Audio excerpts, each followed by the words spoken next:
All right, this is when things start getting interesting. And it's not just because we are getting ready to add a real soprano sax to an already cheesy arrangement that is going to make this disturbingly cheesy, but it's also where we start talking about one of the main points of this case study, and that is the remote collaborative environment. We've talked about this before in other videos about how exactly do you record and collaborate with other musicians across the state, across the country, around the world. And we will be going into, again, a lot of detail about how to achieve this.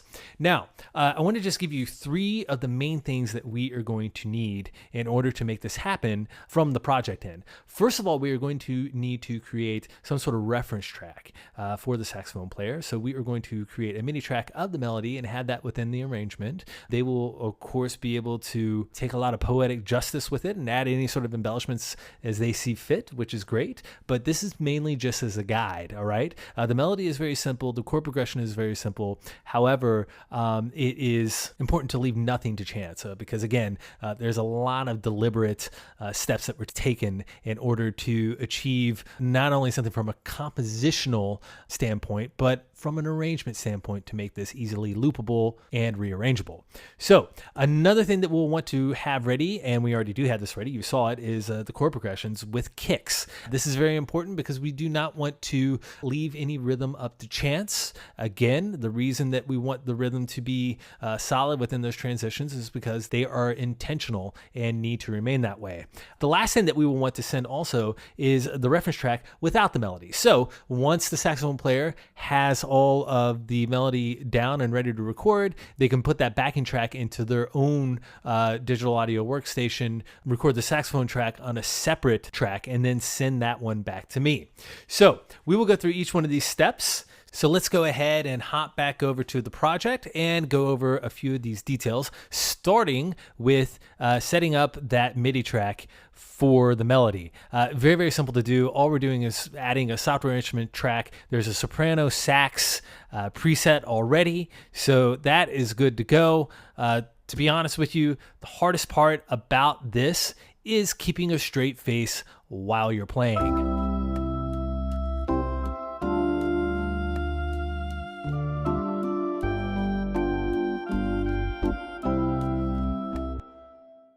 Another thing that will be really difficult too is not to make any sort of bad jokes about things being saxy and such while you are communicating back and forth with the saxophone player. All right, now this is pretty much ready to go as far as a reference track. There's nothing special that we need to do as far as mixing other than just making sure that all the important instruments are able to be heard clearly. In addition, I would go ahead and extend the drums back a couple measures in order to allow anyone to be able to set a tempo 2 bars ahead of time or however long they need. So that is very easily done just by extending the loops back like that. So this is definitely ready to share at this point. All we need to do is export song to disk, definitely compress it. Since this is just a reference track to hear a melody, it doesn't need to be crazy high quality. It's only 2 megabytes at medium quality. We can go ahead and export this.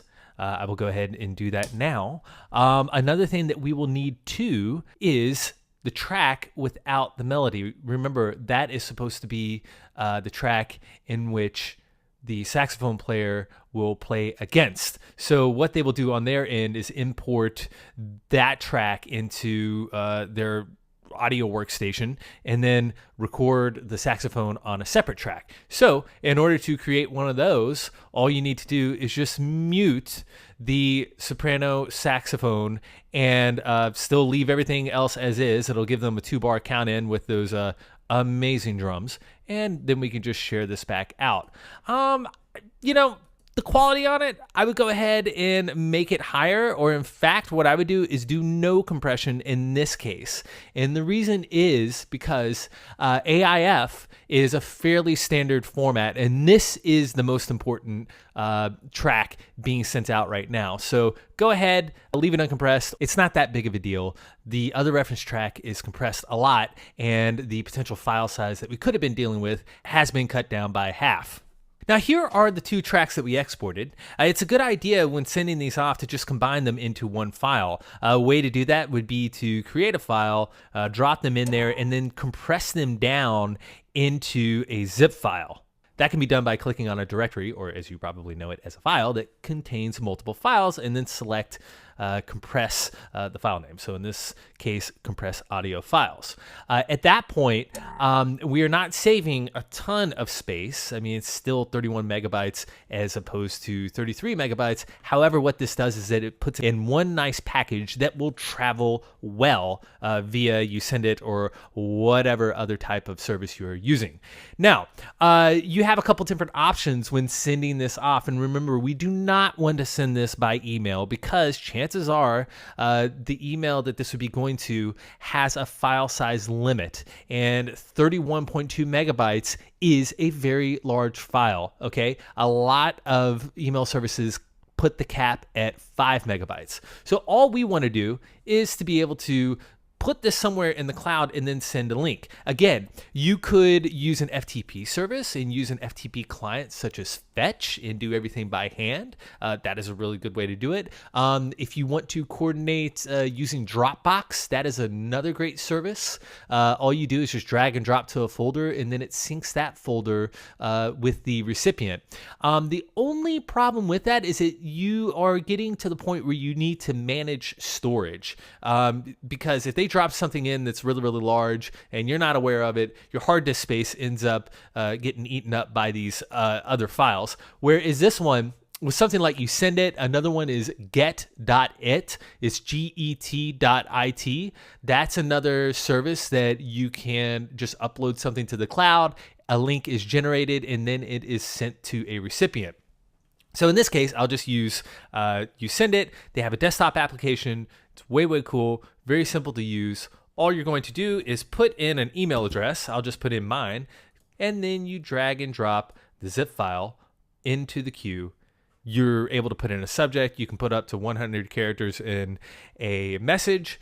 And all you do is just click send it. At that point, you will see it begin to upload. Now remember, this is where the blazing fast upload speed comes into play.